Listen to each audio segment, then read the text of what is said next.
सुप्रभात। आज मैं आपके सामने आपकी हिंदी की पाठ्यपुस्तक बसंत भाग 2 के 8वें अध्याय शाम एक किसान को लेकर उपस्थित हूँ। यह एक कविता है जिसके कवि श्री सर्वेश्वर दयाल सक्सेना जी हैं। इस कविता में कवि ने शीत ऋतु के शाम का एक दृश्य का वर्णन किया हुआ है।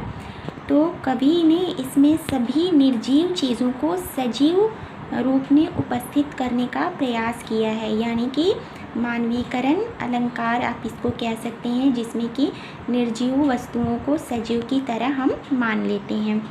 तो कविता की पंक्तियां हैं। आकाश का साफा बांधकर सूरज की चिलम खींचता बैठा है पहाड़। यानी कि कवि ने पहाड़ को एक मनुष्य की तरह समझा है। उनका कहना है कि पहाड़ एक आदमी की भांति बैठा हुआ है और उसने अपने सिर पर साफा यानी कि पगड़ी बांध रखी है। और वो पगड़ी किसकी है? आकाश की। यानी कि आकाश पहाड़ के ऊपर इस तरह से लिपटा हुआ है, इस तरह से छाया हुआ है, जैसे लग रहा है कि पहाड़ रूपी मनुष्य ने आकाश रूपी साफे या पगड़ी को अपने सिर पर बांध रखा है। और साथ ही वो सूरज की चिलम खींचता है। यानी चिलम जो कि एक तरह का सुट्टा कह सकते हैं आप उसको। सूरज जो है वो चिलम की तरह दिखाई दे रहा है पहाड़ के मुंह में, यानी पहाड़ के पीछे से सूरज दिख रहा है और ऐसा लग रहा है जैसे पहाड़ रूपी आदमी ने अपने मुंह में सूरज रूपी चिलम को पकड़ा हुआ है और उसको खींच रहा है, यानी कि पी रहा है। घुटनों पर पड़ी है नदी चादर सी। और ऐसा लग रहा है कि पहाड़ रूपी आदमी के घुटनों पर चादर जैसी नदी बिछी हुई है, यानी नदी देखने में उसके घुटनों पर बिछी हुई चादर के समान दिखाई दे रही है। पास ही दहक रही है पलाश के जंगल की अंगीठी। और उनके पास ही पलाश के जंगल की अंगीठी दहक रही है। दहकना यानी कि तेज़ आग देना, जलना। और अंगीठी कहते हैं कोयले के चूल्हे को। तो चूँकि पलाश के फूल लाल रंग के होते हैं और अगर एक साथ बहुत सारे पलाश के पेड़ अपने लाल फूलों से भरे हुए हों तो दूर से देखने पर ऐसा लगता है जैसे कि वहाँ आग लग गई हो। तो इसीलिए कवि कहता है कि इस पहाड़ के पास जो पलाश के जंगल हैं वो ऐसा लग रहा है कि वहाँ आग लग गई हो और वो अंगीठी के समान दहक रही हैं। अंधकार दूर पूर्व में सिमटा बैठा है भेड़ों के गले सा।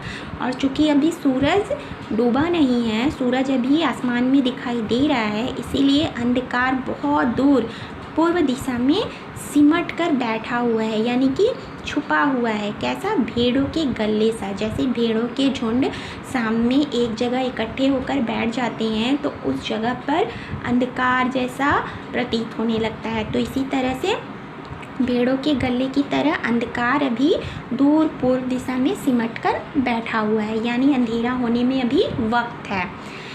तभी अचानक बोला मोर, जैसे किसी ने आवाज़ दी, सुनते हो? और कवि कहता है कि ये सब अभी दृश्य चल ही रहे थे कि तभी अचानक जंगल में से मोर के बोलने की आवाज़ आती है। और मोर के बोलने की आवाज़ बिल्कुल ऐसी लगती है जैसे किसी मनुष्य ने आवाज़ लगाई हो कि सुनते हो। और इस आवाज़ के आते ही सारा दृश्य बदल जाता है और क्या हो जाता है? चिलम औंधी हो जाती है। औंधी होना यानी उलट जाना, यानी कि सूरज डूब जाता है। यहाँ चिलम हमने सूरज को कहा है, तो चिलम के औंधे होने का मतलब है सूरज का डूब जाना। धुआं उठा, सूरज डूबा, अंधेरा छा गया। तो चूँकि सूरज डूब जाता है तो अंधेरा छा जाता है। तो इस तरह से इस कविता में कवि ने सूरज, आकाश, नदी, पहाड़, पलाश के जंगल, भेड़ों के गले इत्यादि के द्वारा बहुत ही सुंदर जाड़े की शाम के प्राकृतिक दृश्य का चित्रण किया है। इस प्राकृतिक दृश्य में पहाड़ बैठे हुए किसान की तरह दिखाई दे रहा है। आकाश उसके सिर पर बंधे साफे के समान, पहाड़ के नीचे बहती हुई नदी, घुटनों पर रखी चादर के जैसी, पलाश के पेड़ों पर खिले लाल लाल फूल जलती हुई अंगीठी के समान, पूर्व क्षितिज पर घना होता अंधकार, झुंड में बैठे भेड़ों के गले जैसा, और पश्चिम दिशा में डूबता हुआ सूरज चिलम पर सुलगते आग के जैसा दिख रहा है। और ये पूरा दृश्य शांत है। कब तक? जब तक कि मोर नहीं बोलता है। जैसे ही मोर बोलने लगता है तो लगता है कि किसी ने आवाज़ लगा दी हो कि सुनते हो, और इसके बाद ये पूरा दृश्य जो है वो अचानक से बदल जाता है, चिलम उलट जाती है, आग बुझ जाती है, यानी कि सूरज डूब जाता है, शाम ढल जाती है और रात का अंधेरा धीरे धीरे छाने लगता है।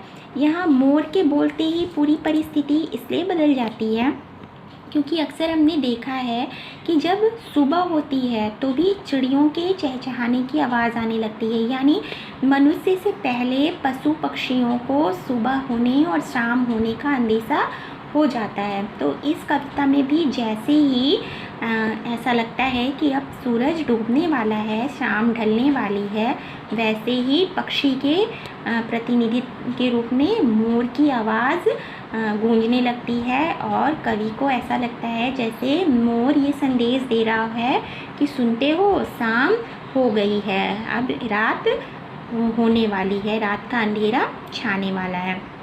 तो इस तरह इस कविता में कवि ने रूपक अलंकार का प्रयोग करते हुए बहुत ही सुंदर शाम के प्राकृतिक दृश्य का चित्रण किया है। तो उम्मीद है कि आपको ये कविता समझ में आई होगी।